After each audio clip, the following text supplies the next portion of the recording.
শেষ করে ফেলো 5 মিনিটে শেষ করে দিই। আমরা জানতে পারছি যে আজকে যে ইমাম সাহেব নিয়োগ প্রক্রিয়া বিষয়টা তো এখানে যারা বক্তব্য সব শুনছিলাম।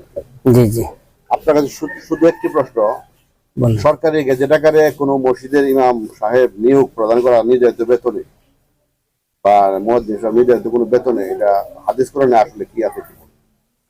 এই বিষয়টা তো, এই ব্যাখ্যাটা তো আমি দিতে পারবো না, এটা আলেম সমাজরা। আপনি যা জানেন তাই বলুন। আমি বেশি কি জানেন? আমি তো এই নির্ধারিত বেতনে যে ইমাম সাহেবের দিতে পারবো কিনা, এটা হলো হাদিস কোরআনের মাসালা, এই সম্পর্কে তো আমি কিছু বলতে পারবেন না? জি। আচ্ছা, তাহলে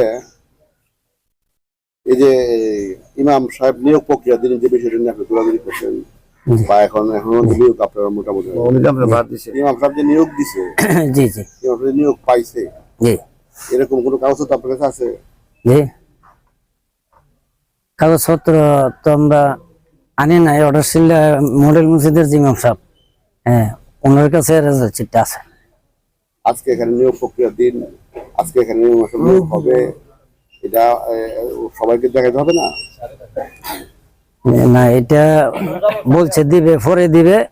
এই যে আমাদের যে সমবায় অফিসার তদন্ত কর্মকর্তা, ওনারা এটার দায়িত্ব দিয়ে দিছে, মশিউর স্যার সহ দিছে যে আপনারা কাল থেকে ইমাম সাহেব পাঠানোর পরে আমাদের উপজেলি ভাই যে তাৎক্ষণিকভাবে এই ইমামের পেছনে নামাজ পড়ার যে সিদ্ধান্ত নিয়েছেন এবং তার মতাদর্শের মানুষকে নামাজ পড়ার সিদ্ধান্ত দিয়েছেন, এই জন্য আমি উপজেলা ভাইকে উপজেলা প্রশাসনের পক্ষ থেকে আমি আমাদের ধন্যবাদ জ্ঞাপন করছি এবং পরবর্তী সময়ে এলাকাবাসী সিদ্ধান্ত নেবে এলাকার মসজিদের ইমামের জন্য কি করবে সেই সিদ্ধান্ত।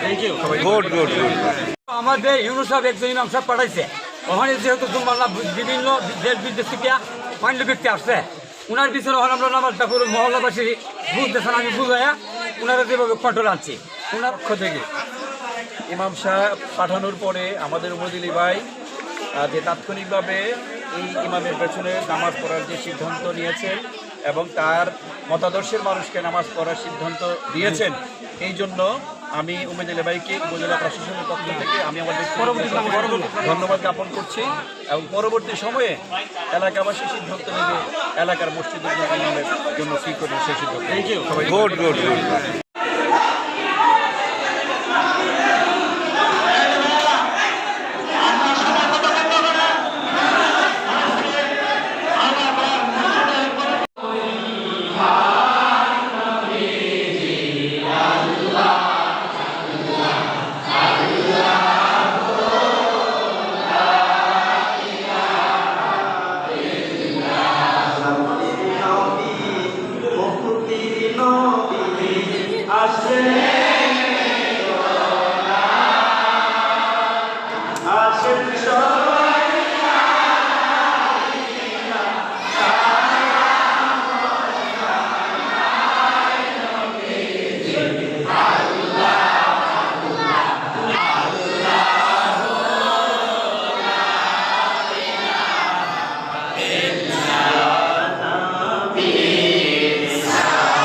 আপনারা দেখছেন SN টিভি।